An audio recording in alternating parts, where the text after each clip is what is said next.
Our scripture reading is from the book of Luke, chapter 6, verses 27 through 36.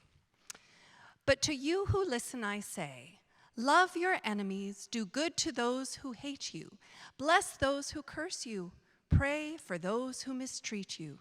If someone strikes you on the cheek, offer the other as well. If someone should take your cloak from you, do not hinder the taking of your tunic as well.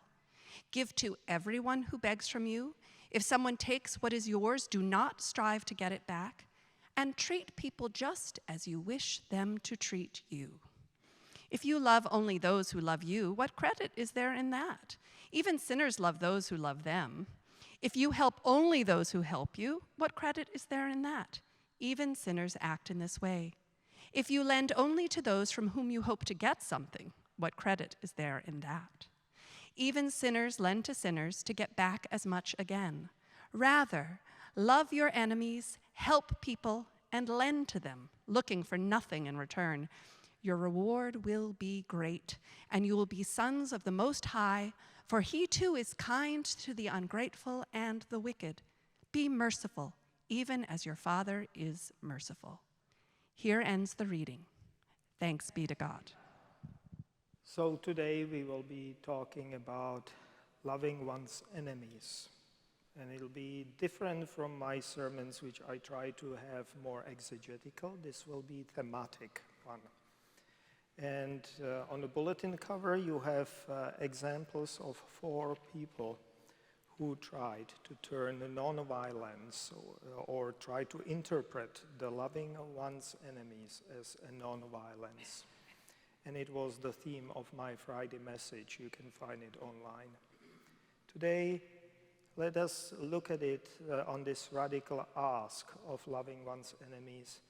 Whether Jesus really did that, and how did he do it himself?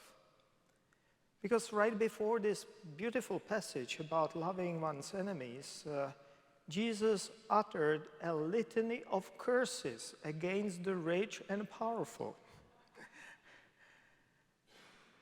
Is he trying to balance that? I don't know. Or Luke, maybe, Evangelist Luke, who is the author of that. It seems to be contradiction. What did Jesus mean by loving enemies? Just that kind of Pollyannish, dripping with honey feelings, sweet smiles on all sides. Does it mean to give up on and sell out on justice in the world? Those are serious questions. And for that reason, to see how Jesus dealt with that, I decided to go through the New Testament, through the Gospels, and pick up 3 stories about Jesus crossing the line of the well-established animosities, those lines of hatred of his time. And let us see what we can discern, learn, understand from it.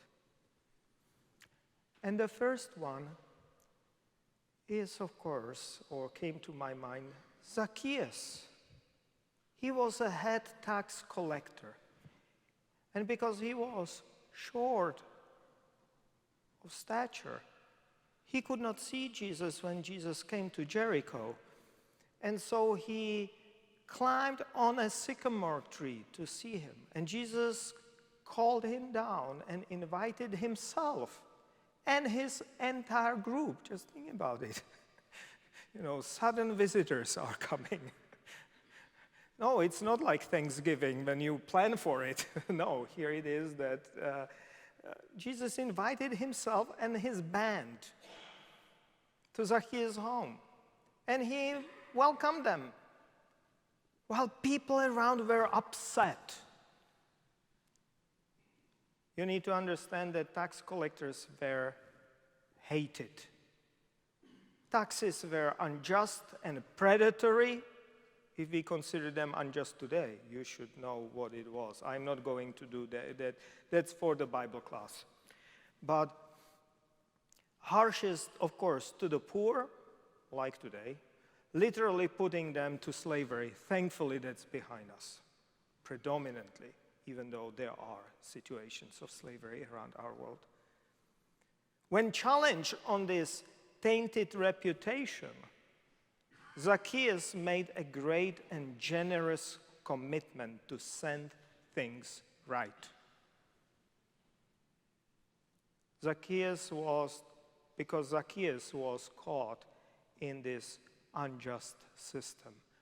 He himself clearly recognized.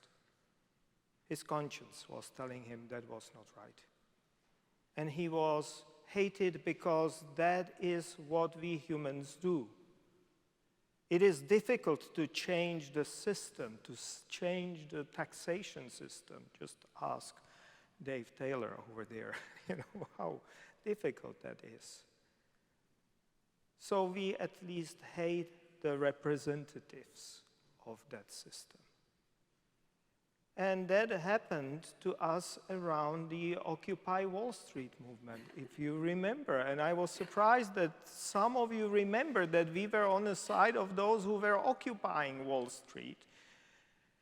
But those people clearly did not listen that well, because we were kind of opposing that unjust system, not necessarily hating bankers. That is what we people do again. That's kind of a shortcut, easy way out. Not understanding that it is about the system, but channeling it towards the representatives. Protesting banks and instead seeing it or viewing it as hating bankers. That is not what we were trying here in our church or anywhere, I believe, for Christians. But that is how it came across, and that's wrong. But many of them, perhaps at least some of them, were like this Zacchaeus, those bankers, caught in an exploitative, unjust, ugly system. And Jesus teaches us how to cut through. A radical Christian humanism, I would call it. Seeing human beings behind these alienating and antagonizing systems. Not giving up on what is right and what is just, that's one part. But seeing humans caught in those unjust, evil systems from both sides and changing them that way. So this is one example I came with. Another one now, the second story from Jesus' life. In Capharnaum, a Roman centurion approached Jesus and asked him for help. His servant, his boy, actually is the word, pais in Greek there, was seriously ill, and the centurion asked Jesus to heal him. And Jesus immediately went to see him. But the centurion stopped Jesus with a famous statement which is until today part of every Roman Catholic Eucharistic liturgy. And I know it in Latin. Domine non sum dignus, ut intres subtectum meum, sed tantum dic verbo et sanabitur puer meus. Or, anima mea would be in the liturgy. And I will translate it, O Lord, I am not worthy you coming under my roof, but say a word, and healed will be my either servant or my soul that is in the liturgy. And occasionally we use that here in our liturgy as well, because it is a beautiful, appropriate part of the Christian tradition. And what do you know? Jesus said that word. And at that instance, we are told, the youth was healed, and Jesus set this Roman centurion as an example of faith. If tax collectors were hated, you need to understand, then the Roman army was hated twice, 3 times, 4 times more. They were the occupying power. I don't know how to explain it in America. America does not have many recent experiences with being occupied. More often being occupying powers than being occupied, and fighting wars against insurgents, which we happily and quickly call terrorists. But any war always leads to dehumanizing, taking away humanity of our opponents. Just think about how people talk and perceived in global, not because of one thing, but in general, generalized terms. Japanese or Korean communists, Viet Cong, Iranians, Afghans, Iraqi terrorists. We were force-fed. I remember coming to the United States in 2002, 2003, and being so shocked. What happened here?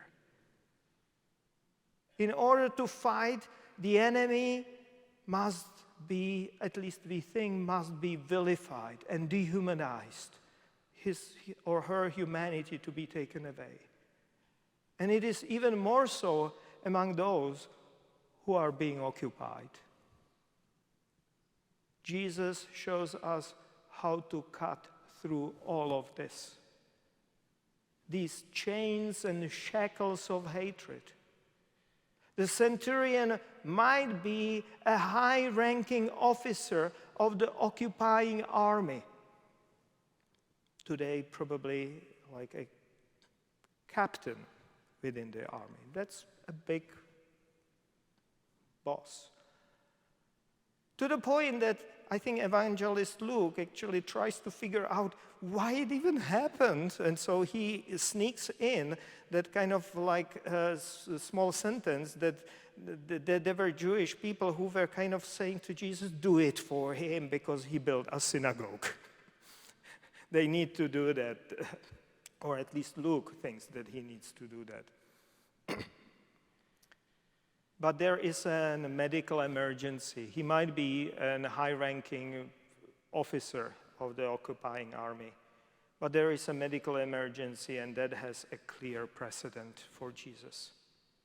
You see, that is why hospitals are to be off limits for military action. And of course, civilian hospitals, but frankly, field military hospitals or military hospital ships are off limits as well. Ambulances and field ambulances, they are specifically listed on treaties. Even hospitals full of wounded combatants and even armed medical personnel in field hospitals are under the protection of the Geneva Conventions and following treaties. Jesus did not need Geneva Conventions to see human beings and human suffering behind our alienating and antagonizing evil systems to which we are all party to some degree. It might be a Roman centurion or a leader of a terrorist insurgency, but there was a suffering youth, and that clearly had a precedence. It does not mean that occupation is all right, or that brutal insurgency is justified. But if we ever want to find peace, we must start seeing suffering human beings in the first place and on both sides. Thus, Jesus is teaching us this radical Christian humanism, seeing human beings among our enemies and relieving human suffering is our first calling. Now I come to the third example.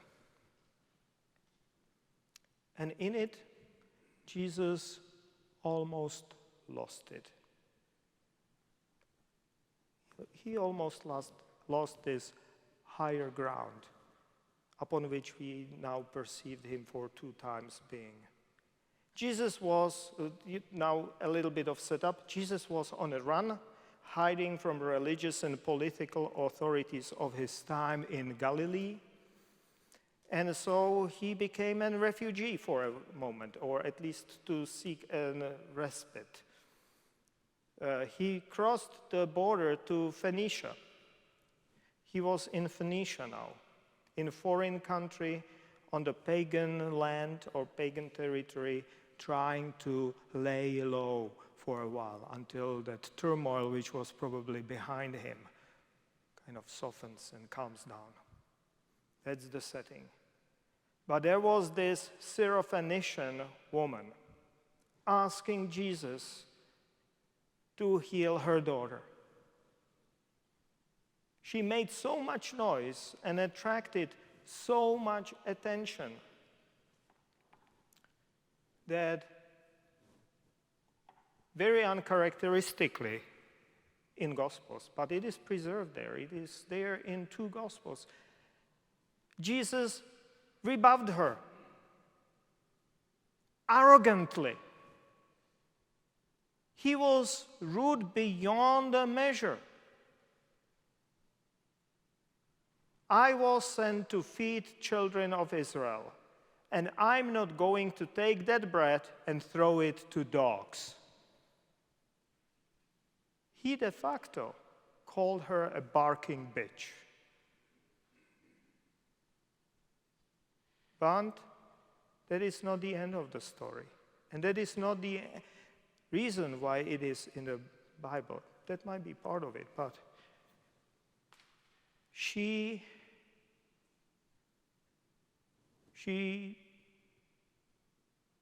humbly reminded him that even dogs eat what children drop under the tables.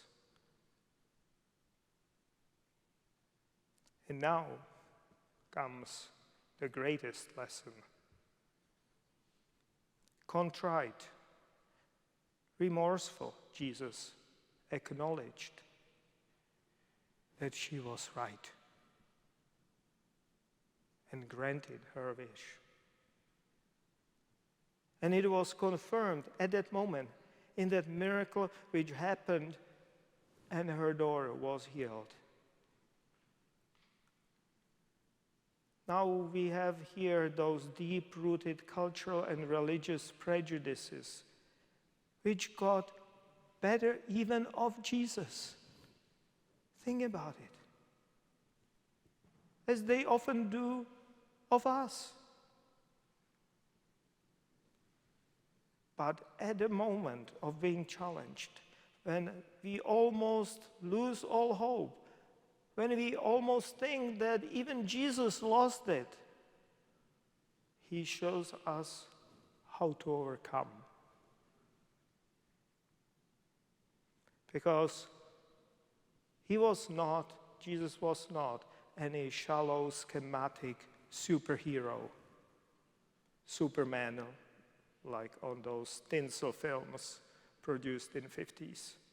His real greatness was not in being super worker, superpower, know-it-all, all the time. The greatest divine power which we are being taught here was the acknowledgement of mistake. All different systems and schemes and teachings try to trap us, chain us, shackle us into those systems of our culture, of our world. And a substantial part of that is prejudices and all the way to hatefulness or hating. We saw it with economic injustice and political and military enemies, Often cultural and especially religious animosities, frankly, go deepest. And we can easily get trapped, entangled. It happened even to Jesus. And this story teaches us there is never too late to listen to a pagan Syrian woman and acknowledge that she was right. She had something to teach even Jesus. Thus, as I have said with all those previous stories, we are learning radical Christian humanism, but here I need to correct that and probably correct that now in your memory backwards. Here we are learning radical humanism without that Christian, without those attributes, where we are keeping each other truthful, like that Syrophoenician woman was able to Jesus, and like Jesus is doing it to his contemporaries in those previous situations. Jesus asks us to love our enemies, and by his own example, he shows the meaning.